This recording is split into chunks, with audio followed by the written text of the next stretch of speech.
Our story starts at the National Opera House in Hamburg, Germany, where an orchestra is getting ready for a rehearsal. Little do they know, a group of armed thugs is sneaking in on them. Since no one in the orchestra is aware of the danger, the criminals start spreading out. The conductor arrives and the rehearsal begins as usual, but it doesn't last long. Soon enough, the thugs barge in and fire shots into the air. Meanwhile, John and his rescue team are already on the scene. He gives his final orders to the squad just as the gang goes live on their broadcast, announcing they've taken over the opera house and are demanding a $300 million ransom. All you have to do is help us meet our goal of 300 million. John warns his team to hold on fire until he gives the word, but the gang leader grabs a woman and shoots her dead on the spot. This forces Matteo, with no other option, to go against John's orders and fire at the thugs. John quickly orders the other teams to engage, and soon his squad is taking down most of the criminals in a fierce shootout. Once the dust settles, John confronts Matteo for disobeying orders. I gave you an order, so you're gonna get us all killed! You jeopardized the whole mission! But it's clear Matteo's been shot, and things aren't looking good. Just then, a thug disguised as a hostage springs to life. No, you haven't saved anybody. I'm just gonna blow up this place. Matteo takes him out, but tragically, John is hit and killed. Matteo's split-second decision cost John his life. 5 years later, we find Matteo in Romania, retired from special forces and working in a small town called Assam Mill. Even though he's left his old life behind, John's death still haunts him. Matteo looks at a photo and is reminded of the good times he had with John's family. On payday, he announces he's retiring for good, buys a ticket to Bucharest, and climbs into his van, ready to leave. Meanwhile, in Amsterdam, an Interpol team led by Shira successfully intercepted a shipment of drugs, dealing a significant blow to various mafia organizations. One mob boss reports to Sabin, the head of the cartel, that their drugs have been seized by Interpol. As it turns out, one of the captured criminals is an undercover Interpol agent who had helped with the bust. Shira tells the agent they need to apply more pressure because their ultimate goal is to capture the mafia leaders. But I want the whole consociation, not its droppings. When Matteo arrives in Amsterdam, we meet a businessman named Paul, who's deep into the world of cryptocurrency. He's on a call with a potential client, trying to convince them to invest in crypto, not because he believes in its potential, but he's trying to cover his own losses by getting others to fall into the same trap. At the same time, Matteo is standing nervously at Helen's door. After a moment of hesitation, he knocks. It's Helen's daughter, Angie, who answers, and Matteo asks her to get her mother. When Helen comes to the door, she's shocked to see him. She invites him inside for coffee, though she's clearly still processing his sudden appearance. Once inside, Matteo learns that Helen is now married to Paul. The conversation turns tense as Helen confronts Matteo, accusing him of not attending John's funeral, even though he was like a brother to him. Matteo, clearly burdened, apologizes and admits that John's death was his fault. He tries to explain how it happened, but Helen refuses to hear it. It should have been me. Shut up! She's furious, upset that he's come back after all these years, dredging up pains she's worked hard to move on from. That when you couldn't even be bothered to show up for his funeral. What kind of brother does that? After an awkward apology, Matteo leaves, but Helen catches a glimpse of him standing outside the house, looking crushed. Feeling a pang of guilt, she invites him to stay in the guest room, at least until he figures out what he's going to do with his life. Matteo accepts. Later, Helen shows him some of John's old belongings that she had kept for no real reason. She tells Matteo that he should have them. Meanwhile, Sabin talks about their current situation and the previous cargo theft. It's at this moment that Sabin and his crew realize there's a mole in their midst. We don't continue business until it's found. Back at the house, Paul notices that Matteo and Angie are together. Helen tells him that Matteo was John's friend and will be staying with them for a while. Later that evening, Matteo sits outside, lost in thought. He reflects on his time with John back in Afghanistan, where they were on a mission together. They had talked about their families, and John had shared the news that Helen was pregnant. Angie tells her mom that she's really starting to like Matteo. I think he needs a new friend. And Paul also wants to chat with him. Matteo tells him that there's always something worth fighting for. Back inside, Paul mentions that Matteo seems emotionally scarred, but Helen reassures him, saying he doesn't need to worry. Matteo and John had been through a lot together. The next morning, Matteo finds a note from Angie asking him not to leave without saying goodbye. So he goes out for a run. On his way back, he spots Helen and Angie heading out to school. Helen asks Matteo if he can look after her dog while she's at work. Meanwhile, Saban shows up to confront Paul about the missing $15 million in his account. Paul tries to explain that the cryptocurrency market has hit a rough patch, but insists it'll all work out soon. There were some complications, and I should have let you know. Saban, however, doesn't seem convinced. He looks at a photo of his family and coldly reminds Paul that he's only got one more day to fix this mess. Don't fuck up, Paul.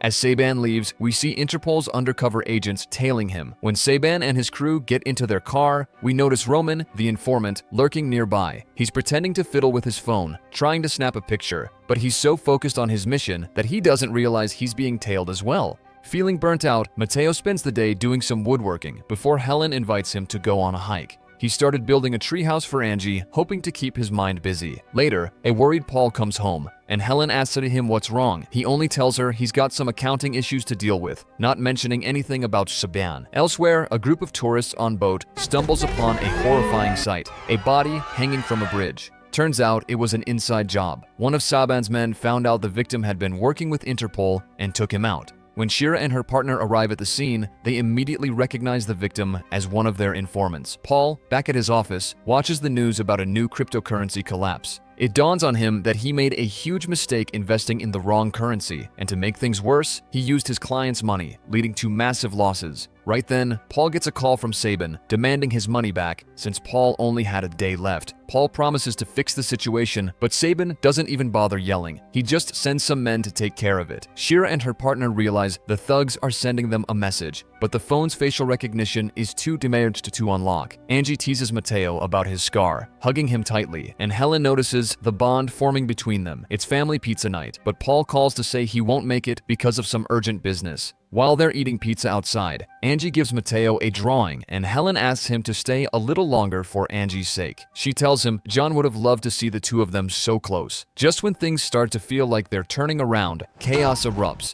Out of nowhere, 4 masked men armed with baseball bats ambush Mateo. Angie runs, but not to escape. She's trying to protect Mateo. One of the thugs targets her, but he quickly pays for his cruelty. In the end, though, this was all about Angie. Attacking Mateo was just a distraction. As Helen and Mateo lie beaten on the ground, one of the thugs grabs Angie and throws her into a car. Mateo pulls himself up and steals a bike, pedaling after the kidnappers. Helen borrows a phone and calls Paul, telling him that Angie's been kidnapped. He immediately knows what's going on and tries calling Saban for help, but Saban just hangs up.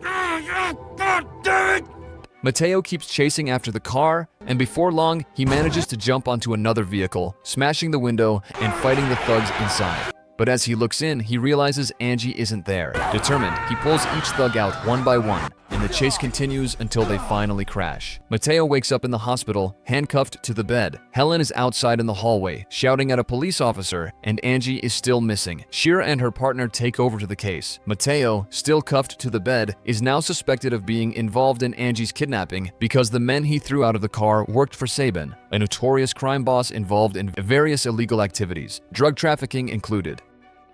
But strangely, kidnapping had never been part of their operations. Due to a lack of evidence, Mateo is eventually released. Shira asks him what his next move is, and he tells her he's going to rescue Angie. She fills him in on Saban and the other gangs possibly connected to the case. Based on their investigation, the kidnapping seems personal, but when they ask Helen and Paul if they know anything, Paul remains suspiciously silent. Shira hands Mateo her card, and after everyone leaves, she and her partner try to piece together how Saban is involved in the kidnapping. One of Saban's men notices their investigation. Meanwhile, Angie is being held at Saban's club. He finds out that Mateo has been released from the hospital. He tells Angie she'll be going home soon, but his orders to his men are quite different. They're considering selling her to an international crime syndicate.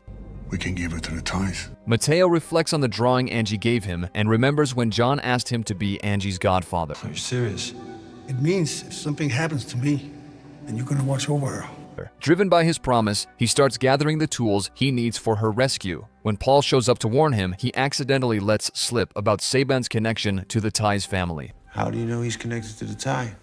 Realizing Paul knows more than he's letting on, Mateo confronts him. Where is she? Where is she? Finally getting the truth. Paul had embezzled $15 million from Saban.